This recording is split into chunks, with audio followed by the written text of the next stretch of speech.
আজি আকৌ তেল বনাম, মানে চুলিত লগোৱা তেল। আগৰবাৰ বনাইছিলোঁ আৰু ভাল ফল পাইছোঁ, সেইকাৰণে ভাবিলোঁ এইবাৰো বনাওঁ, এইবাৰ দেখাই দিম ভিডিঅ' কৰি। আগৰবাৰ দেখুওৱা নাছিলোঁ।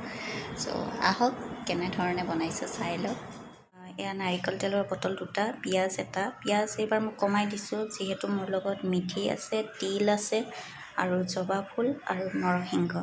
যিহেতু মিঠিৰো তেল এটা ওলায়, তিলৰো ওলায়েই মানে, এইবাৰ মই পিঁয়াজটো কমাই দিছোঁ। আৰু আগৰবাৰ মই জবা ফুলটো আৰু তিলটো লোৱা নাছিলোঁ, বাকী চাৰিটাই দি মই বনাইছিলোঁ আৰু মানে ইউজ কৰি ভাল ফল পাইছিলোঁ। আৰু বনোৱা প্ৰচেছটো দেখাবলৈ মানে চেষ্টা কৰিম মই। কেৰাহী এখনত নাৰিকলৰ তেলখিনি গৰম কৰি লৈছোঁ। এয়া এতিয়া পিঁয়াজখিনি দিলোঁ। ইয়াৰ পিছত মই তিল আৰু মিঠিখিনি দিছোঁ। এইখিনি মই অলপ গুড়া কৰি লৈছোঁ, গোটা কৰিও দিব পাৰে। ইয়াৰ পিছতে মই নৰসিংহৰ পাতখিনি দি দিলোঁ। তাৰপিছতে মই জবা ফুল কেইপাত দি মেলি অলপ সময় মই লৰাই ভাজিলোঁ গোটেইখিনি বস্তু।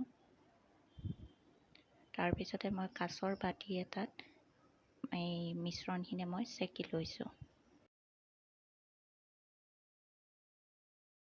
আৰু এয়া ৰেডি, ঘৰতে বনোৱা চুলিত লগোৱা তেল।